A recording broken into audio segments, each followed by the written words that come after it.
Today, we're talking about CPR or cardiopulmonary resuscitation for children.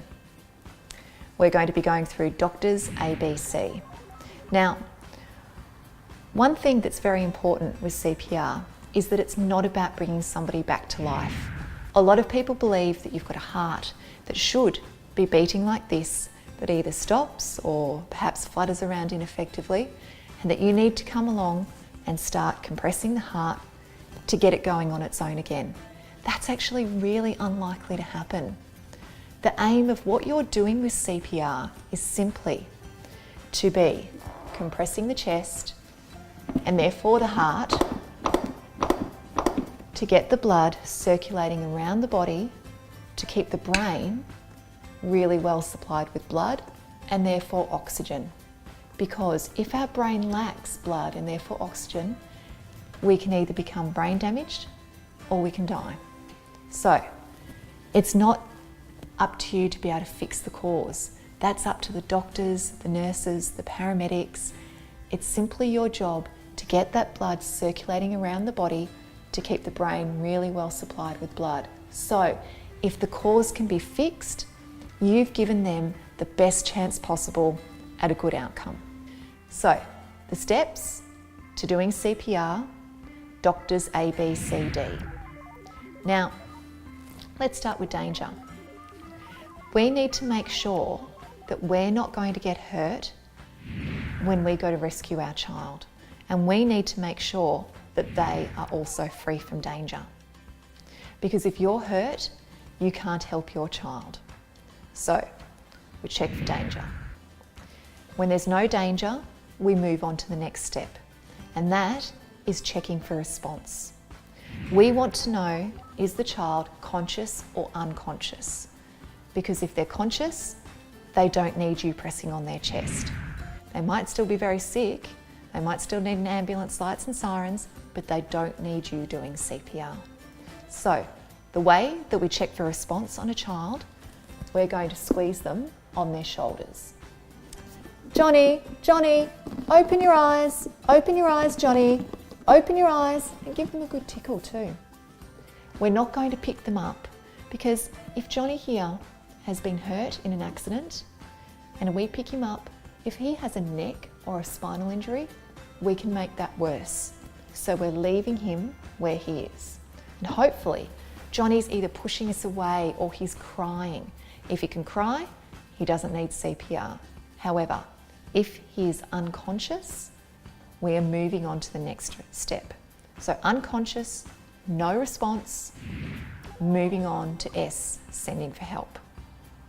So to send for help, we're going to dial 000 on a mobile or a landline, and very clearly and calmly, we're going to tell them where we are and what is wrong. However, calling for help, the fastest way may not necessarily be you dialing 000 yourself. If there is somebody else there, get them to call an ambulance. Scream out to the neighbours, flag down a car, do whatever you need to do to get help, but don't delay starting CPR. So, once we've sent for help, the next thing we're going to do is we're going to open up Johnny's airway. Now, our airway is our windpipe or our trachea, basically the tube that goes down from your nose and mouth down into your lungs. And if that is blocked, we don't breathe. So, what we need to do, we need to very, very gently open up Johnny's airway with what we call a head tilt and chin lift. We need to be able to see that lovely nice curve of Johnny's neck, and we need to grab onto his chin and lift that towards the ceiling. One thing we're not going to do is this, because if we put our hands down like that, we're going to block Johnny's airway. So we need to fold our fingers away, lift that chin towards the ceiling. The reason that we pull that chin forward is because it brings the tongue forward and helps to unblock the airway. If, while we've got the airway open, we notice that there's anything in there, we're going to roll Johnny onto his side and we're going to gently help get anything out that's in there and then roll him back. Now, airway, opening the airway takes priority over any injury in an unconscious child. Once we have the airway open, we're going to move on to the next step, and that is checking for breathing. We are going to look, listen, and feel. But don't let go of the airway. If we let go, their head will flop back down and their airway will block. So you need to keep holding their airway while we look, listen, and feel. We are looking for rise and fall of the chest. We're feeling with our cheek for air coming out of the nose and mouth, and we're listening for air coming out. And if, while we have the airway open and we're looking, listening, and feeling, if we notice that they have normal breathing, so they are unconscious but breathing normally, we're going to roll them onto their side in what we call the recovery position, because we never ever leave an unconscious person who's breathing normally on their back in case they vomit. So if, while we're holding the airway open and we are looking, listening, and feeling, we notice that when we're looking for rise and fall of the chest, that there's abnormal breathing, that we're either seeing, perhaps an occasional gasp, shallow breathing, or nothing at all. We can't feel anything coming out of the nose or mouth. And importantly, you will see a colour change. They will turn blue.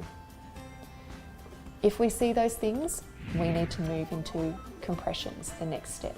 So, if the child is unconscious, we see little or no breathing, and they are blue, we are starting compressions. So, where do we do compressions? Get their clothes off so you can see their chest. Place your fingers on their nipples and trace that into the centre over their hard sternum or breastbone. So, we want to do compressions on the lower half of the sternum or breastbone. This here, that line along the nipples, is called the nipple line. If we place one hand just below the nipple line, we're in the correct position. So how deep do we go? We want to go down 1/3 of the depth of the chest. That is the depth. We want to go down 1/3 of that. It's deeper than you think. It is more effective to do compressions hard and fast than to stand back and not do anything at all. So, we know where we do them, lower half of the sternum. We know how deep to go, 1/3 of the depth of the chest, and how fast do we go. 100 compressions per minute. And a good cheat to that is the rhythm of Baa Baa Black Sheep or Nellie the Elephant or Staying Alive by the Bee Gees. That's the rhythm of how fast we need to go for compressions. So,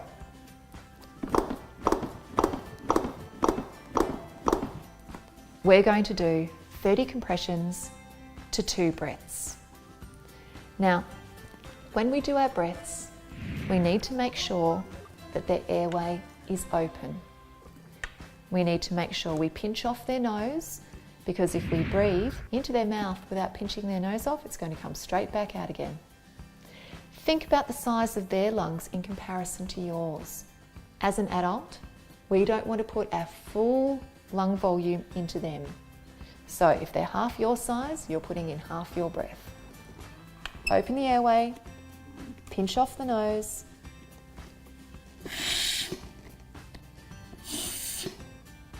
and then straight back into your compressions. So let's put all that together. Firstly, we're checking for danger to make sure we're not going to get hurt and that they are free from danger. There's no danger, we move on to the next step. Checking for response. Johnny, Johnny, open your eyes, Johnny, open your eyes. And hopefully, Johnny's giving us a nice big cry. If not, he's unconscious. We're moving on to the next step, sending for help. We can dial 000 on our mobile, or we can scream. Once we've sent for help, we're going to make sure that Johnny is on the floor, on a firm surface, and we're going to open up his airway with our head tilt and chin lift. We're tipping his head back till we see that nice curve of the airway. His chin's pointing towards the ceiling, and we're going to lift that towards the ceiling. That's called a head tilt and chin lift.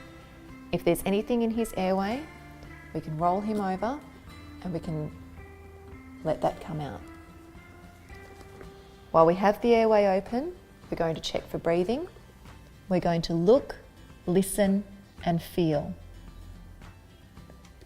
And if we can't, we can't see any breathing or very little breathing, he is unconscious and he is blue, we are starting compressions. Nipple line just below with one hand and 30 compressions to 2 breaths. 1, 2, 3, 4, 5, 6, 7, 8, 9, 10, 11, 12, 13, 14, 15, 16, 17, 18, 19, 20, 21, 22, 23, 24, 25, 26, 27, 28, 29, 30. Open up the airway, pinch off the nose. Straight back in. 1, 2, 3, 4, 5, 6, 7, 8, 9, 10, 11, 12, 13, 14, 15, 16, 17, 18, 19, 20, 21, 22, 23, 24, 25, 26, 27, 28, 29, 30. Open up the airway. Straight back in. 1, 2, 3, 4, 5, 6, 7, 8, 9, 10, 11, 12, 13, 14, 15, 16, 17, 18, 19, 20, 21, 22, 23, 24, 25, 26, 27, 28, 29, 30. So, when do you stop? You stop when the person starts responding. If they start responding, roll them on their side and watch them very carefully and make sure help is on the way. You stop if you are too physically exhausted to keep going, or you stop when ambulance arrive and take over. Thank you.